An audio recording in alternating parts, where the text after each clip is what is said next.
This is my 2022 Travel Essentials Kit. This is designed to get me out of trouble when away from home. Let's have a closer look. That's one small step for man, one giant leap for mankind. Okay, so this kit is designed for traveling, say on a work trip or holiday or vacation, but it's not designed for hiking or camping. I have a different kit for that, which focuses more on things like firelighting and survival. A video on that one to follow. This is all about problem solving in an urban setting, and what's important to me is that this kit is compact and lightweight while still being genuinely useful. I'm much more likely to carry this if it doesn't take up too much space and it's not too heavy. I really like kits like this because it makes it much easier to pack. And also you can be sure you have everything you need. So say when traveling for work, I will grab my tech kit, toiletry kit or DOP kit, clothes pack, laptop, and this essentials get me out of trouble pack. And then I know I have all the things I need. The total weight of this pack is 582 grams, which is about 1.3 pounds. Not too bad, I would say, when you see what I've got in here. This is a Maxpedition Mini pouch, a well-known pouch in the EDC world, and it weighs in at 90 grams, which is a little over 3 ounces. In terms of dimensions, it's 10 centimeters by 15 by 2.5, which is 4 by 6 by 1 inch. But you can see it's actually much thicker than 1 inch. It's at least 2 inches, so it will expand widthwise when it's packed out like this. It's made from a ballistic nylon with a Teflon fabric protector. It has moly webbing on the back, and it has this substantial grab handle on the top, and it has high strength zippers, of which there are 2. In the UK it costs about £22 including tax, and in the US about $25. And I'm going to provide links to everything I talk about here in the description underneath this video. Okay, now for the good bit, let's have a look inside.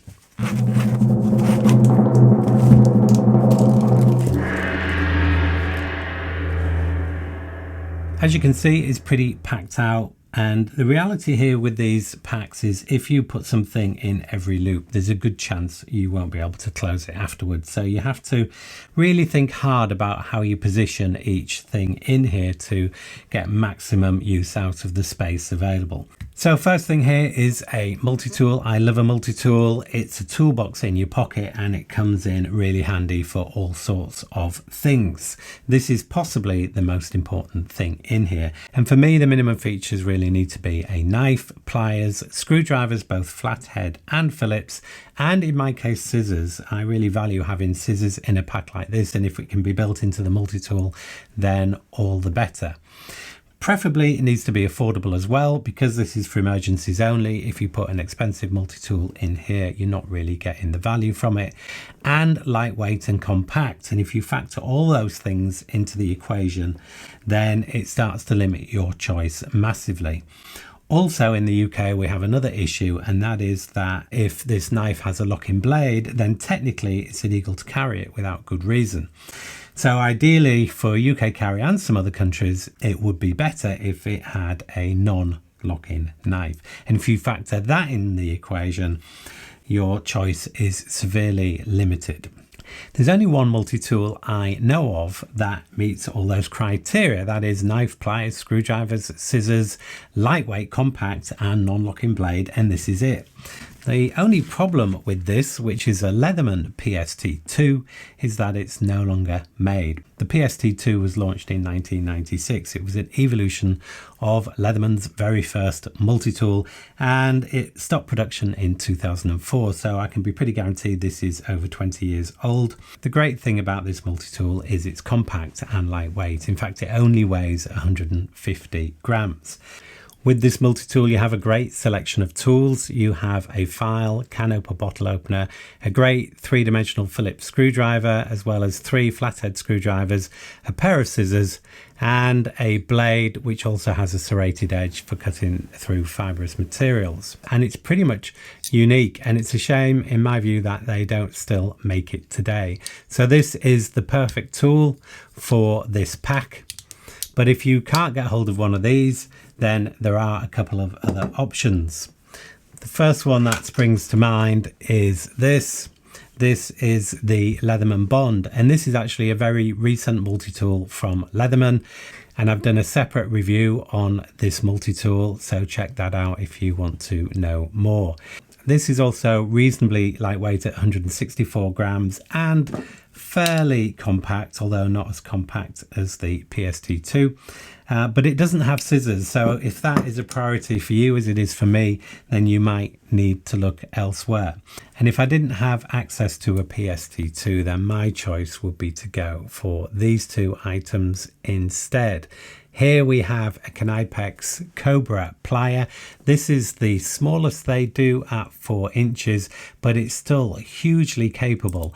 And the jaw opening is absolutely huge, and you can grip onto all sorts, and it works really well. And they come in bigger sizes, a lot of different larger sizes, but in terms of size and weight, this is a great option, and it sells for about £20. Not cheap for a single tool like this, but you really get what you pay for with this Knipex Cobra plier. The other thing I would carry to complement that is this. This is the Victorinox Alox Pioneer X. Has a great pair of scissors in here and a knife and screwdriver, bottle opener, can opener and an awl, and super quality, really capable. And if you want to know more about the Pioneer X, I've also done a separate video on that too.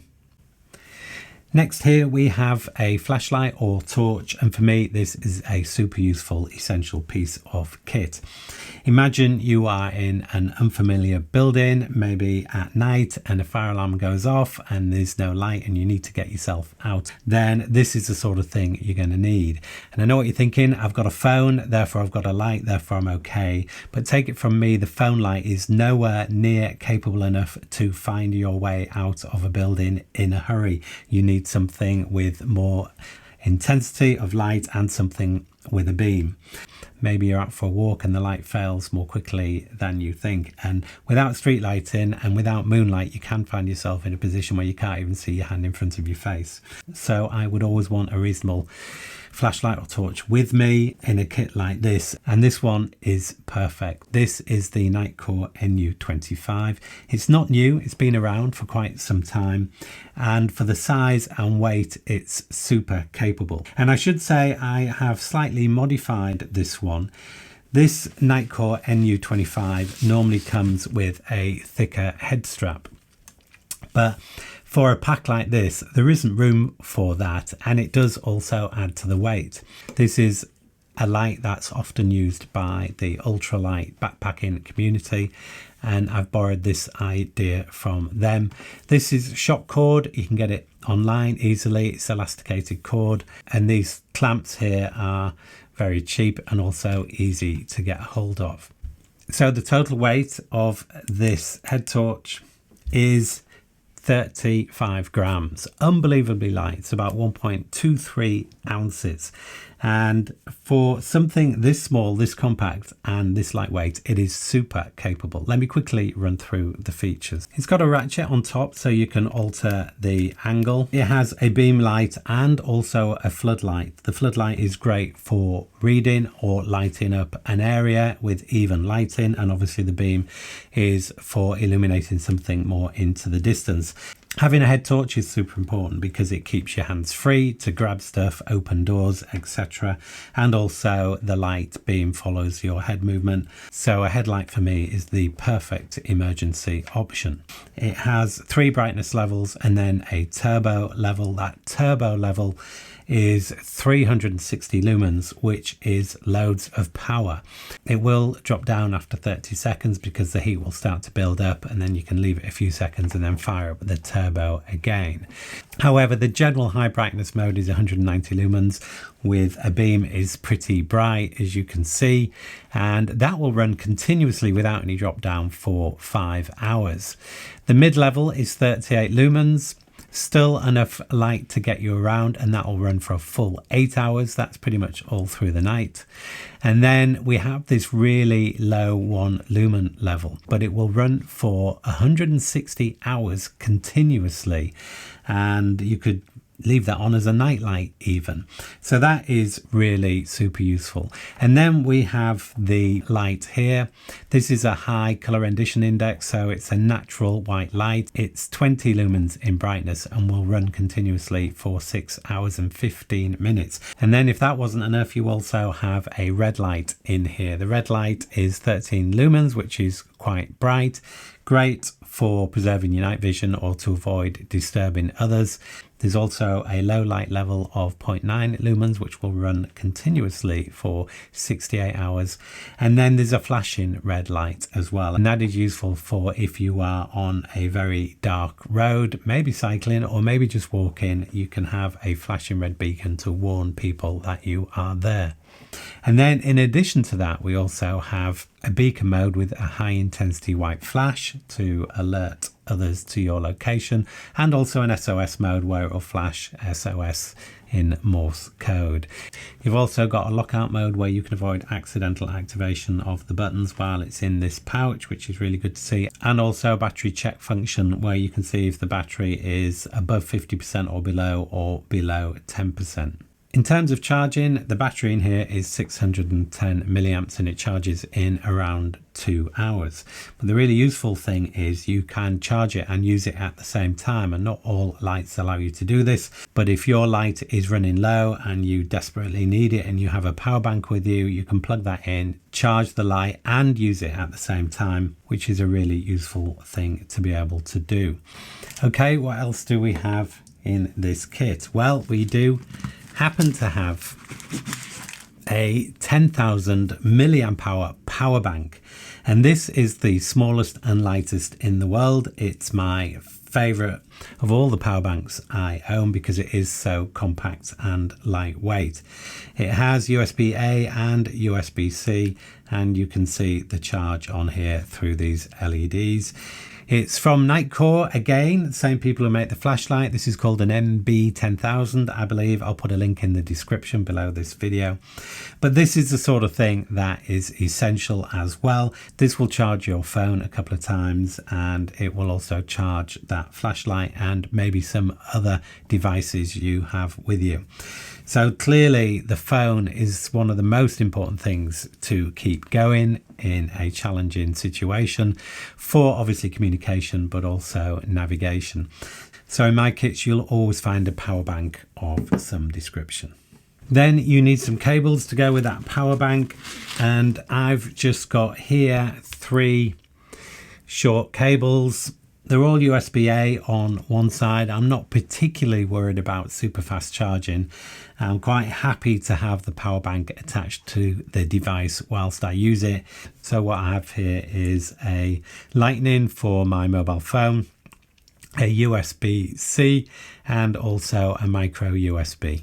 USB-C can be used to charge the power bank, because really I want to keep the power bank as charged as possible at every opportunity. So if there is a way to charge the power bank, then I need to make sure I've got a cable that will allow me to do that. These are 10 centimeters long each, which is about 4 inches. So I would just go for something that size and just make sure you've got a cable for all the essential bits of kit you want to keep charged. Okay, then linked to that, I have a mains charger, believe it or not, in here. And that's particularly difficult in the UK because we have these enormous 3-pin plugs, partly because our voltage is 230 volts, so it can kill you. But it does mean that trying to get a compact 3-pin UK plug can be quite a challenge, and in other countries you will have all sorts of other smaller options available to you. So I would suggest that you pick the best one for your own needs. The one I've got here is one from a company called Mew. I'm not sure if it's still available, but there are other options. But what's clever about this is that it unfolds like that. It will charge the power bank, and it will also charge my phone and charge the headlight as well. But there are other options. This is another one I've found that I'll provide a link to. Again, very flat, and the 3-pin plug pops out of there. So that's a similar type of solution. The benefit of this one is that it has USB-A and USB-C, so you've got a little bit more flexibility in what you can charge. The reason I'm not using this one in this pack is that it's a little bit bigger and space is super tight in here already. Okay, next on the list we have a notepad and pen. The notepad I've chosen here is a Write in the Rain notepad, so you've got waterproof pages. This is a credit card size version. They do lots of different sizes and it's super compact and lightweight, and for emergency note taking it's all you need. For a pen I am using a Sharpie, but a mini Sharpie to keep the size small, and I use a Sharpie pen because it has more uses, particularly in an emergency situation. It will write on more surfaces, it will write on fabric, it will write on glass, it's indelible, so it can be a little bit more visible to use. But you could legitimately change this with something like a Fisher Bullet Space Pen, which has the benefit of being able to write normally. So just pick whatever is best for you. You might have noticed in this Write in the Rain notebook, I've also got one of these. This is a Fresnel magnifying lens, and it is amazingly useful if, like me, you're getting old and you can't see super tiny writing. With something like this you can. So if you are trying to read some details on some medication, for example, then this is massively useful. Not only does it magnify, but if I lost these glasses, it would allow me to read, say, my mobile phone screen in an emergency.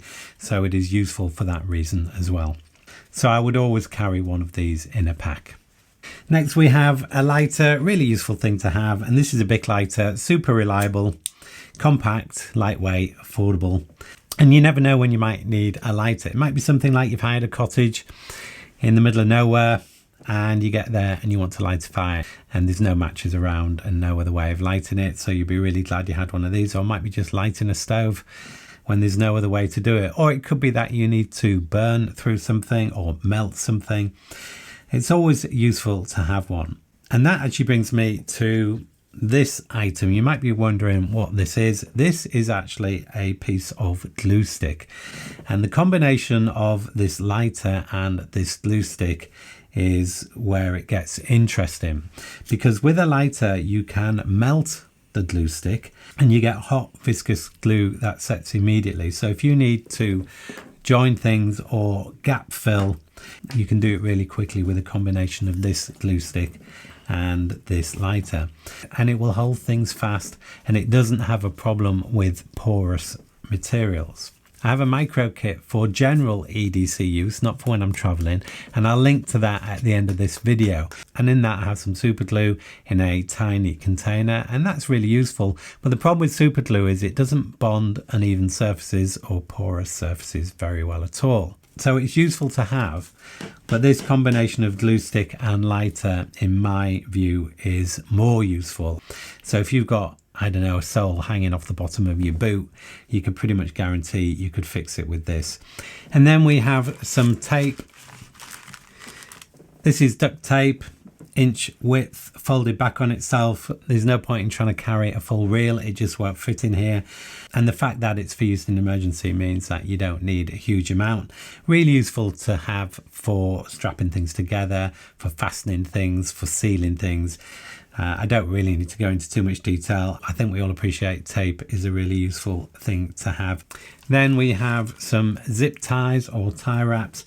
Again, just a super useful thing to have for fastening things together. And what I've done here is I've pushed them into a little bit of tubing. This is actually a little bit of heat shrink tubing I found in the garage.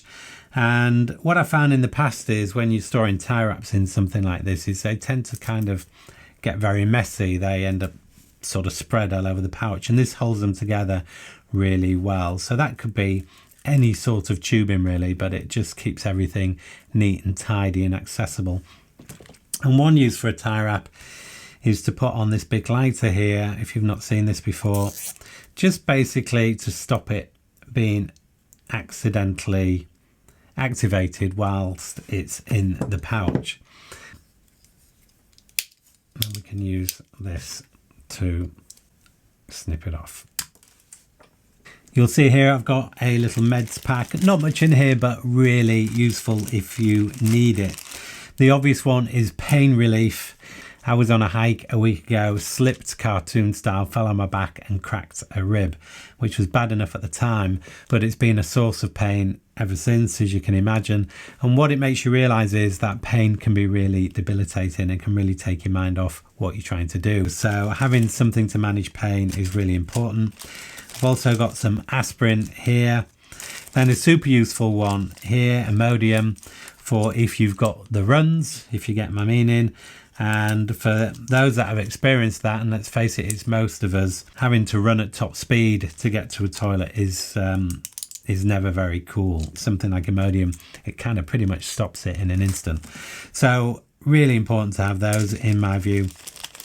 And then I've also got some allergy tablets as well. Suffer from hay fever, but it's good to have it, not just for you, but for maybe other people around you as well. So in the back here, I have a few really useful items that pack flat. And I'm using here a Mylar Ziploc bag. I've found these are much nicer to use than a traditional polythene version. The polythene ones have no real rigidity to them and they crease up. And whereas these, because they are stiffer and stronger, can slot in and out of tight spaces more easily. They can also keep things watertight if that's needed. And in here, I have a few things. I've got some emergency glasses here. These are from a company called Thin Optics. I might have shown you these before. And these are here in case I lose these. And these work really well. And in an emergency, are brilliant to have. I'll link to those in the description as well. So we've got emergency glasses. I've got some thin cord here. I like to carry paracord, but there just isn't room for it in this pack and it's not really necessary. But having some form of strong string, for want of a better word, is really useful for all sorts of reasons. I'm sure you can come up with quite a few of your own. It might be an emergency shoelace. You might want to carry something. It might be an emergency washing line in your hotel room.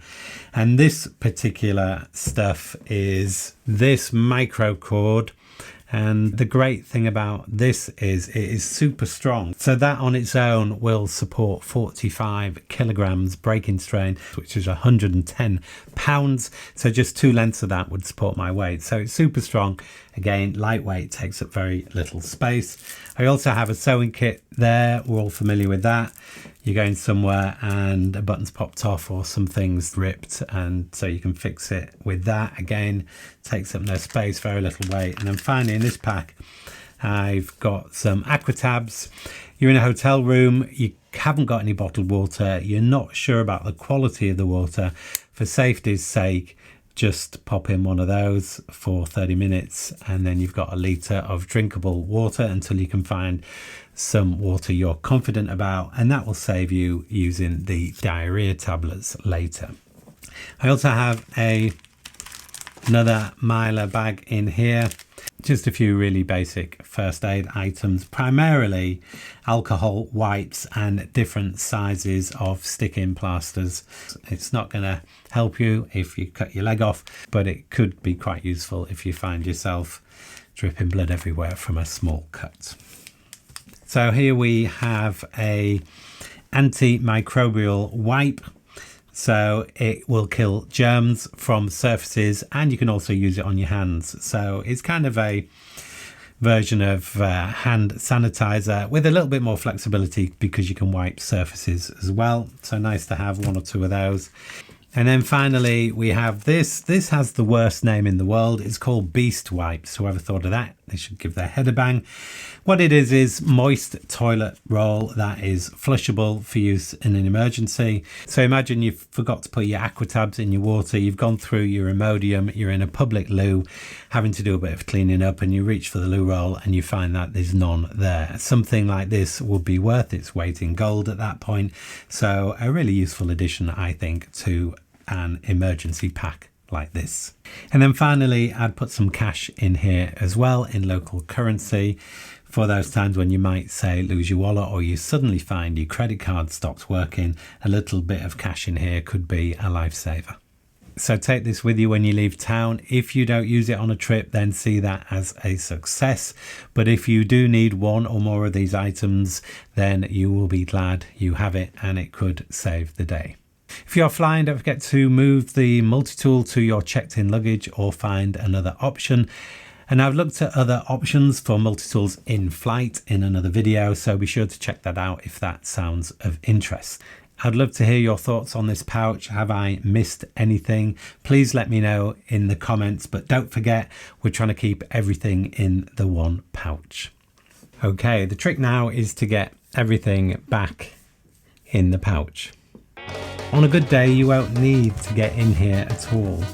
And if you do need things, there's a good chance you're going to be so keen to see it that you won't mind a little bit of messing around trying to get it all back in there later. The idea of this, it's for emergencies, to get you out of trouble. So I don't see a problem in packing this tight and spending a little bit of time getting everything in place, because hopefully you'll never need to use it. And if you want to see my everyday carry essentials kit that I have with me when leaving the house but not traveling, then check out this video here. Thanks for watching as always. Have a great day, and I'll see you in the next one.